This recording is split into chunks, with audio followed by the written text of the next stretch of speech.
안녕하세요. 1분 꿀팁 베트남입니다. 드디어 도널드 트럼프 미국 대통령이 예고한 전면적인 관세 정책이 지난 5일 현지 시각부터 시행되었습니다. 세관 당국은 이날 공시 1분부터 대부분 국가에서 수입되는 모든 상품에 대해 10%의 일괄 보편 관세를 부과하기 시작했다고 로이터 통신 등 미디어들이 일제히 보도했습니다. 특히 백악관 로즈 가든에서 직접 관세에 대해 연설을 하면서 판을 띄우고 하나씩 보여줬었죠. 우리나라도 세계 7위에 해당하는 25%의 관세를 부과하기로 했습니다. 중국 같은 경우에는 34%를 맞아가지고 저번에 20% 발표까지 포함해서 54%라는 말도 안 되는 관세를 받았는데요. 베트남 또한 세계 3위인 46%의 관세를 받게 되었습니다. 그래서 이번 주는 두 차례에 나눠가지고 미국의 베트남산 제품 46% 관세 조치의 영향이 어떻게 이루어질지 단기적 그리고 중장기적 관점으로 한번 분석을 해보려고 합니다. 그럼 출발해 보시죠. 도널드 트럼프 2기 행정부는 베트남산 수입품 전체에 대해서 46%의 높은 관세를 부과한다고 발표를 했습니다. 이 상호 관세는 캄보디아에 이어서 세계 두 번째로 높은 수치였고요. 미국 발표에 따르면 베트남이 미국산 상품에 대해 90%에 달하는 관세를 부과하고 있어서 이를 상쇄하기 위해 절반을 디스카운트한 46%를 상호 관세를 부과한다고 주장을 했습니다. 베트남 정부 찌엉바뚜언이라고 하는 재정부 부국장은 3일 정례 기자회견에서 베트남이 미국산 수입 상품에 대해 적용하는 관세율은 미국이 측정한 90%보다 훨씬 낮다고 강조를 했어요. 특히 미국 무역당국 보고서를 인용해서 수입 세율의 평균은 약 9.4%에 불과하고 세율이 가장 높은 품목조차 15% 혹은 이보다 낮은 세율이 부과하고 있다며 억울함을 호소했습니다. 농웬 득지 재정부 차관 또한 대미 무역수지 균형을 위해 지난 몇 주간 여러 수입품, 특히 미국산 상품에 대해 세율을 인하하는 등 적극적인 조치를 취했음에도 고율 관세가 결정된 데에 충격을 받았으며 미국 측이 산정한 세율의 이유와 근거를 알아내기 위해 노력하고 있다라고 밝혔는데요. 가장 근본적인 이유는 다음과 같습니다. 베트남은 대미국 교역액이 1,046억 달러로 하나 152조 8천억에 달하는 금액입니다. 이는 중국, 멕시코에 이어 세계 3위 정도에 해당하는 수치고요. 미국이 무역에서 손해를 보는 주요 국가 중에 하나가 바로 베트남이라는 뜻이기도 합니다. 다시 말해 베트남산 제품 대부분이 50%에 육박하는 관세 장벽에 직면하게 되었고요. 특정 산업을 겨냥했다기보단 베트남의 대미 수출 전반을 겨냥한 포괄적 조치라고 할 수 있습니다. 다만 이는 협상의 카드로서 볼 수도 있고요. 최대치 상한선으로 발표가 되었기 때문에 향후 미 베트남 협상에 따라 관세율이 조정 혹은 인하가 될 가능성도 미 재무장관이 언급하는 등 여지를 남겨둔 상태이긴 합니다. 이번 상호관세 부과로 베트남의 대미 수출 구도에는 굉장히 큰 변화가 있을 것으로 예상이 되고요. 미국은 베트남의 최대 수출 시장이었습니다. 베트남 전체 수출의 약 29%가 미국향이었고요. 2024년 베트남의 대미 수출액은 1,195억 달러로 전년 대비 23%나 증가한 수치예요. 이는 베트남 GDP의 약 30%에 달하는 규모로 미국 시장에 대한 의존도가 굉장히 높은 것이라고 보실 수 있습니다. 이러한 상황에서 실제로 46%의 관세가 부과된다면 가격 경쟁력이 급락하겠죠.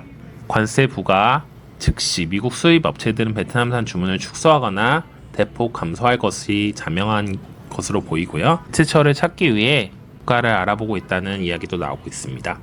비슷한 규모의 국가로 보면요. 태국 정부가 자국에 부과된 36% 관세를 연간 70에서 80억 달러 정도 수출 손실로 예상을 했는데 베트남은 이보다 높기 때문에 대략 100억 달러에서 많게는 200억 달러까지 가능할 것으로 보입니다. 그렇다면 베트남에서 미국으로 수출하는 주요 품목들은 무엇일까요? 수출액 10억 달러 이상의 15대 제품을 보면요. 전자제품, 기계류, 섬유, 의류, 휴대폰, 부품, 목재, 운송장비, 플라스틱, 수산물, 핸드백, 가방 등으로 수출 품목에 해당하고 있습니다. 이들 중 상당수가 미국 시장 의존도가 높은 거고요. 앞으로 해당 품목에 대한 수출 급감이 불가피할 것으로 보입니다.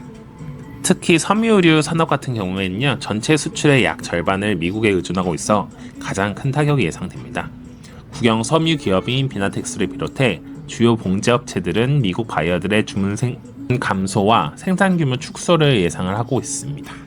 이 밖에도 가구나 전자제품, 수산물 등 미국 수출 비중이 높은 주력 업종들이 광범위하게 타격을 받을 것이고요. 베트남의 수출 산업 구조 전반에 걸쳐서 위축 현상이 나타날 전망입니다. 특히 상호 관세가 굉장히 높은 거기 때문에 상대적으로 관세율이 낮은 인도, 멕시코, 방글라데시 등 생산 기지나 역량이 있는 국가들의 대미 수출 증가는 이어질 것으로 보이고요. 베트남이나 중국의 경쟁력은 많이 떨어질 것으로 예상이 되고 있습니다. 네, 수출뿐만 아니라 베트남에 끼치는 영향은 한 가지가 더 있는데요. 바로 투자하는 기업이 줄어들 가능성이 높다는 겁니다. 현재 애플의 아이폰은 90%가 중국에서 생산되는데 중국산의 누적 관세가 54%나 되었고 일부 생산 기지를 베트남으로 옮겼음에도 베트남의 46%의 관세가 적용되면서 애플의 연간 비용이 약 85억 달러가 증가하여 내년 이익의 7%가 줄어들 거란 분석이 나왔습니다. 이것 때문에 애플을 비롯한 기술주들이 급감하는 소식도 나왔죠. 네, 투황상 대단합니다. 이처럼 미국 기업들이 베트남을 통해 조달하던 공급망에도 비용 부담이 커지면서 제품 가격 인상이나 이익 감소를 겪을 가능성이 굉장히 높고요. 이에 따라 미국의 업체들이 베트남에 대한 투자를 줄일 것으로 예상이 되기도 합니다. 특히 나이키 같은 경우에 생산품의 90%를 베트남에서 하고 있는 상황이에요. 아웃소싱. 해당 아웃소싱을 방글라데시나 인도, 중남미 등으로 발주를 돌리거나 전자제품 같은 경우에는 멕시코 공장으로 많이 혜택이 갈 것으로 예상이 되고 있습니다. 특히 베트남에서 만들고 있는 섬유라던가 신발, 가방, 봉제 요 정도 단순한 아웃소싱 같은 경우에는요 단기간에 생산 공장을 바꾸는 가능성이 높아요. 그래서 타국으로 이전을 할 것 같고요. 전자제품이나 부품 같은 경우에 시간이 좀 걸리기 때문에 미국 내 생산 기지를 다시 세운다거나 아니면 멕시코라던가 다른 곳을 찾느라 시간이 좀 더 소요되겠지만 해당 관세가 지속되면 결국에는 다른 곳으로 생산 기지를 이전하지 않을까라는 게 제 예상입니다. 오늘은 트럼프 관세 정책이 미친 영향 1편으로 단기적인 정책 결정에 대한 결과 그리고 앞으로의 예상을 알아봤고요.